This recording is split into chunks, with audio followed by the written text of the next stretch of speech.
Setiap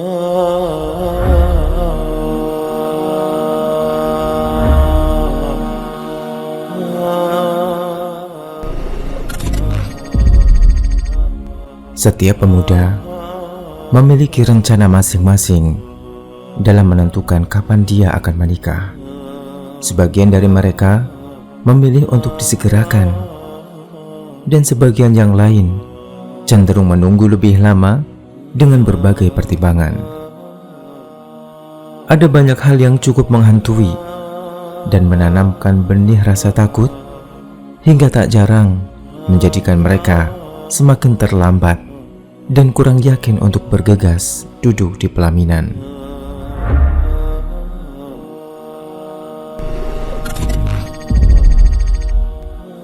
Jika memang sudah memiliki pekerjaan yang layak, tidak ada salahnya untuk menseriusi niatan menikah. Apa yang membuatmu merasa khawatir? Apa yang terus menghantuimu hingga terus mengulur waktu untuk segera menikah? Jika kemiskinan adalah hal terburuk yang kamu bayangkan, ingatlah bahwa janji Allah itu pasti. Dia akan mencukupi kita jika kita miskin. Karena kita harus yakin bahwa Allah lah pemberi rizki setelah kita melakukan usaha. Tidakkah kamu yakin dengan salah satu firman-Nya? Dan nikahkanlah orang-orang yang sendirian di antara kamu dan orang-orang yang layak menikah dari hamba-hamba sahayamu yang lelaki dan hamba-hamba sahayamu yang perempuan. Jika mereka miskin, Allah akan memampukan mereka dengan karunia-Nya, dan Allah maha luas pemberiannya, lagi maha mengetahui.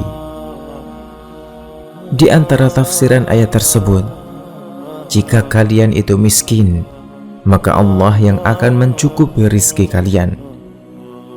Boleh jadi Allah mencukupinya dengan memberi sifat qanaah atau selalu merasa cukup. Dan boleh jadi pula Allah mengumpulkan dua rizki sekaligus.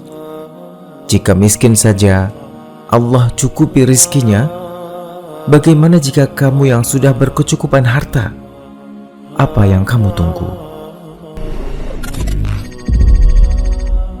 Ibnu Mas'ud radhiyallahu anhu berkata, carilah kaya hidup berkecukupan dengan menikah.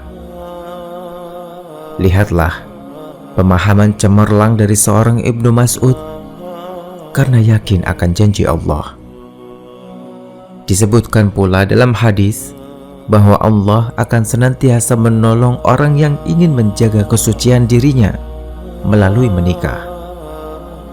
Dari Abu Hurairah radhiyallahu anhu bahwasanya Rasulullah sallallahu alaihi wasallam bersabda tentang 3 golongan yang pasti mendapat pertolongan Allah.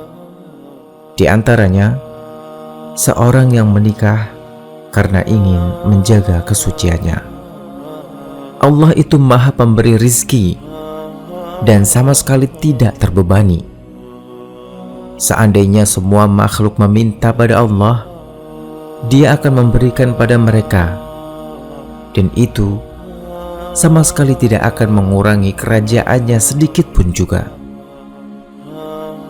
Dalam hadis qudsi disebutkan, Allah Ta'ala berfirman, wahai hambaku, seandainya orang-orang yang terdahulu dan orang-orang yang belakangan serta semua jin dan manusia berdiri di atas bukit untuk memohon kepadaku, kemudian masing-masing aku penuhi permintaannya, maka hal itu tidak akan mengurangi kekuasaan yang ada di sisiku, melainkan hanya seperti benang yang menyerap air ketika dimasukkan ke dalam lautan. Ibnu Hajar al-Asqalani rahimahullah berkata, Allah sungguh maha kaya. Allah yang memegang setiap rizki yang tak terhingga, yakni melebihi apa yang diketahui setiap makhluknya. Maka kembali kepada pribadi kita masing-masing. Bukankah hidup sendiri itu tidak lebih nyaman dari berpasangan? Bukankah memiliki keturunan dan menikmati hidup bersama keluarga kecil lebih diidam-idamkan semua orang? Lalu, jika sudah mampu, mengapa masih juga menunda-nunda? Tidak harus menjadi kaya terlebih dulu, sebab dua takaran rizki ketika disatukan pasti akan cukup untuk menghidupi, asalkan memang tidak bermalas-malasan. Sebab kerja keras dan niat yang baik pasti akan selalu berada dalam karunia Allah. Berprasangka baik dan qanaah ketika bersanding bersama iman dan ketakwaan, semua itu akan menjadi bekal untuk berdiri kokoh dalam merintis rumah tangga. Yakinkan hatimu.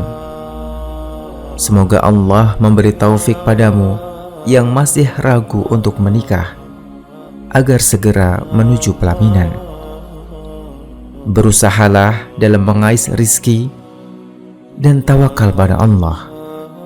Niscaya akan selalu ada jalan keluar. Buang semua kekhawatiran.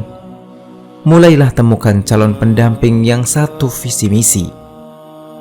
Bangun istana kecilmu dan saling percaya satu sama lain.